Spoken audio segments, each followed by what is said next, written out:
연화는 나의 가장 중요한 시기에 나타나 따뜻한 모성애로 마음의 토양을 북돋아준 영성체였습니다.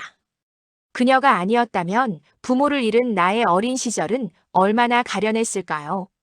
연화는 가끔 나를 데리고 마을 주변의 아름다운 경관을 찾아다니며 호연지기를 일깨워 주었습니다.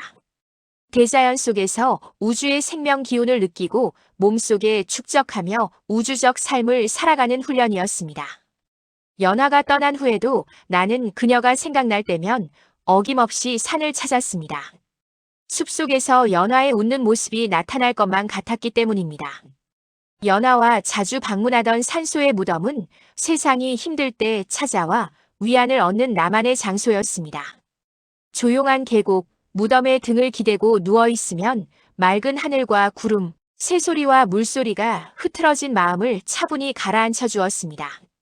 나는 산소 주변의 나무와 식물들에게 이름을 붙여주고 불러주었습니다. 하찮은 잡초라도 이름을 불러주면 반드시 좋아하는 반응이 전달되어 왔습니다.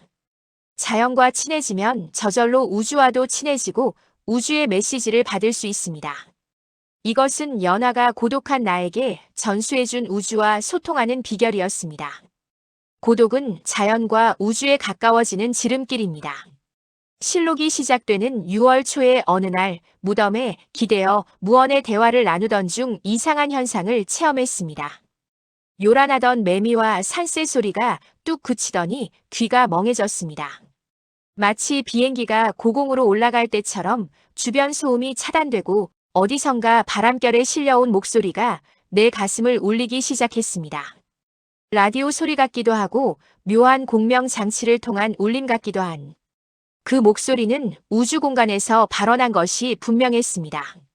보이지 않는 목소리는 나를 사랑스러운 우주의 유기체 하리라고 불렀습니다. 삶의 저 너머에 어떤 세상이 있다고 믿니? 내 의로움의 싹을 세상의 황무지에 뿌리 내리게 하라. 종잡을 수 없는 말들이었지만 목소리는 맑고 또렷했습니다.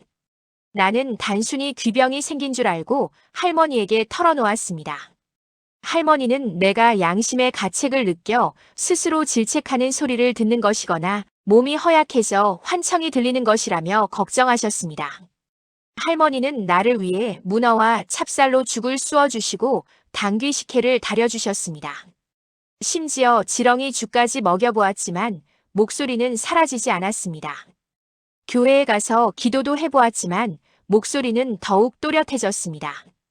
그때 웃음 섞인 음성으로 목소리가 다시 들려왔습니다. 자신이 들려주는 우주의 소식은 하리의 고운 영혼을 깨우치기 위한 배려이니 안심하라는 것이었습니다. 결코 나를 미치게 하지 않을 것이며 의식을 진화시켜 영적인 성장을 도울 것이니 경청하라고 했습니다. 우주는 하리를 사랑하기 때문에 실패하지 않는 길로 인도하겠다는 약속이었습니다. 이후로 나는 목소리를 거부하지 않고 귀를 기울였습니다. 할머니는 내 나이 16에 세상을 떠나셨고 몇 년이 지나서야 나는 이것이 외계와 소통하는 채널링임을 깨달았습니다. 나는 내 의지와 상관없이 외계 채널러가 되어 있었습니다. 나는 우주에 관한 책들을 탐독하며 목소리가 전해주는 정보들을 이해하려 노력했습니다. 목소리와 함께 신기한 현상도 목격했습니다. 산소 상공에서 정체불명의 비행물체가 나타났다 사라지기를 반복했습니다. 때로는 별처럼 멀리서 반짝이고 때로는 눈을 뜰 수 없을 만큼 강렬한 빛으로 머리 위를 덮었습니다. 보이지 않는 목소리는 샤르샤르샤르 사차라는 묘한 곡조를 흥얼거리며 우주를 향해 마음을 열라고 했습니다. 그는 자신을 우주의 평화를 지키는 파수꾼이라 소개하며 나의 친구가 되겠다고 했습니다. 목소리가 들려올 때면 나는 현실과 격리된 투명한 공간 속에 갇힌 느낌을 받았습니다. 그 격리된 느낌은 몸과 마음을 이완시키고 평화롭게 만들었습니다. 외로운 고아 처지에서 온갖 고뇌에 짓눌려 있을 때 우주의 목소리는 시들어가는 내 영혼의 생기를 불어넣는 자장가이자 격려의 힘이었습니다. 나중에는 목소리가 들리지 않을까봐 걱정될 정도로 친근해졌습니다. 잠결에는 날개 달린 옷을 입고 우주를 나는 꿈을 꾸기도 했습니다. 친구들과 떠들고 있는 순간에도 이어폰을 낀 것처럼 목소리는 또렷했습니다. 시간이 지나며 나는 목소리와 쌍방향 교신을 하기 시작했습니다. 나는 조심스럽게 물었습니다. 당신은 인간인가요? 아니면 거룩한 신인가요? 그는 자신을 인간 중의 인간이며 우주의 으뜸 인간인 외계 존재라고 답했습니다. 우주에는 하등, 중등, 상등 인류가 있는데 자신은 상등 인류에 속한다고 했습니다. 반면 지구 인류는 아직 성화되지 못한 중등 인류이며 현대 문명은 정점이 아니라 퇴보의 문명이라고 혹평했습니다. 인류는 우주 반란의 영들에게 지배당하는 반인반수의 중간 인류에 불과하며 그 타락은 우주의 상처라고 했습니다. 그는 나에게 으뜸 인간의 혈통을 깨워 빛의 존재로 거듭나도록 도와주러 왔다고 했습니다. 빛의 존재들이 출현해야만 지구가 소멸의 절망에서 벗어날 수 있기 때문입니다.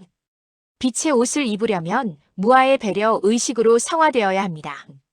교만을 버리고 겸손하며 양심의 순결을 지킬 때 거룩한 의식이 거룩한 삶을 창조한다는 가르침이었습니다. 나는 거리감이 느껴지지 않는 그 소통의 원리를 물었습니다. 그는 마음의 텔레파시가 우주의 공용어이며 모든 존재는 우주지성의 신경계에 연결된 유기체라고 설명했습니다. 우주의 별들과 궤도는 계획된 의도, 즉 우주지성에 의해 움직입니다. 이 힘이 인간의 몸속에서 살아나면 으뜸 인간이 됩니다. 마음은 인간의 가슴에만 있는 것이 아닙니다. 떠가는 구름, 흔들리는 풀잎, 작은 미물의 몸짓 하나에도 하늘의 마음이 담겨 있습니다. 다만 인간의 마음이 어둠에 가려 그 소리를 듣지 못할 뿐입니다. 마음이 맑아지면 작은 하늘의 소리마저 놓치지 않게 됩니다. 인생은 의식이 머무는 대로 이루어집니다. 낮은 곳에 머물면 어두운 삶을, 높은 곳에 머물면 거룩한 삶을 살게 됩니다. 우주의 존재님, 제 마음의 귀를 항상 열어두겠습니다. 당신의 목소리를 경청하며 마음에 새기겠습니다. 나의 진심에 그는 세상 끝까지 친구가 되어 성장을 돕겠다고 약속했습니다. 채널링이 이어지는 동안 나는 현실 속에 살면서도 미지의 공간을 여행하는 행운아였습니다. 비행물체는 밤길을 걷는 나에게 등불이 되어주기도 했습니다. 칠흑같이 어두운 시골길, 어린 동생과 공포에 떨며 걷고 있을 때 UFO가 나타나 대낮처럼 밝은 빛으로 우리를 인도했습니다. 그 빛 덕분에 우리 형제는 무사히 집에 도착할 수 있었습니다. 보이지 않는 목소리와 빛은 그렇게 나의 삶 속으로 깊숙이 들어와 있었습니다.